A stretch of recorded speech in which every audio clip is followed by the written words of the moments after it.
তো হ্যালো বন্ধুরা, আবার একটা ব্লগ বন্ধুদের জন্য নিয়ে চলে আসলাম। তো বন্ধুরা দেখতে পাচ্ছেন সাইকেলে করে যাচ্ছি শ্যুট করতে করতে বাজার দিয়ে। এটা সোনাপট্টির বাজার বন্ধুরা, খাগড়া।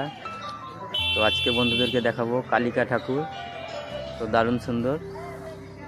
তো কালিকা ঠাকুরটা শ্যুট করতে একটু দেরি করেই আসলাম। তো বন্ধুরা দেখতে থাকুন। এই যে সামনের দিক দিয়ে এগিয়ে যাব, আমাদের এটা সোনাপট্টি খাগড়া বাজার। সামনে একটু ফাঁড়ির দিক দিয়ে যাব আগিয়ে। তো বন্ধুরা দেখতেই পাচ্ছেন, তো কালিকা ঠাকুর দেখাবো বন্ধুদেরকে আজকে, দারুণ সুন্দর, আমাদের বহরমপুর থেকে। তো বন্ধুরা সাথে থাকুন। তো শোভাযাত্রা বেড়ানোর আগের দিনে শ্যুটটা করেছি। তো পুজো হওয়ার আগে না করে, মানে দেরি হয়ে গেল একটু শ্যুটটা করতে।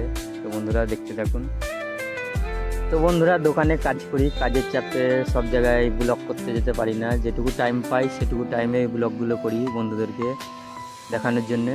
তো বন্ধুরা একটু ভালোবাসা আস্তে আস্তে দিচ্ছে যেহেতু, তো বন্ধুরা তারপরে আস্তে আস্তে আরও পাবো। যাই হোক, বন্ধুদের আশা করে আছি ভালোবাসা পাওয়ার জন্যে।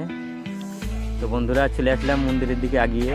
তো দেখতেই পেলেন, এটা আমাদের বহরমপুরের কালিকা মন্দির, কালিকা ঠাকুর আছে ভিতরে। তো বাহিরটা শ্যুট করে নিয়ে ভিতর দিকে এগিয়ে যাব বন্ধুরা। তো দেখতে থাকুন। তো ভিতরের দিকে এগিয়ে চলে আসলাম। তো আজকে শোভাযাত্রা বেড়ানোর দিন। তো তার আগেই আমি একটু ব্লগটা করে নিলাম। তো বন্ধুরা দেখতেই পাচ্ছেন সব মানুষজন আসছে, প্রণাম করছে ঠাকুরকে ভক্তি করে।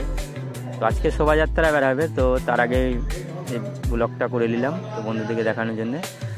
তো বন্ধুরা এরপরে শোভাযাত্রার ব্লগটাও দেবো, তো বন্ধুরা দেখবেন। তো মন্দিরের ভিতরে এই যে ঠাকুরটা দেখেন বন্ধুরা, দারুণ সুন্দর ঠাকুর। তো এই যে দেখতে পাচ্ছেন কালিকা ঠাকুর বন্ধুরা, নিচে ঠাকুর আছে এদিকে। চারি সাইড ভালো করে শ্যুট করে নিলাম বন্ধুরা।